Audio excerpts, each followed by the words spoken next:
والتين والزيتون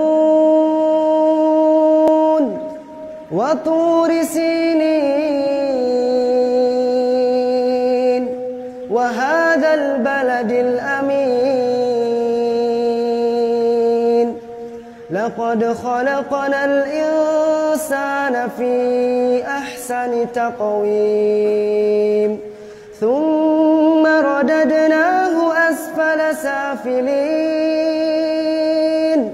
إلا الذين آمنوا وعملوا الصالحات فلهم أجر غير ممنون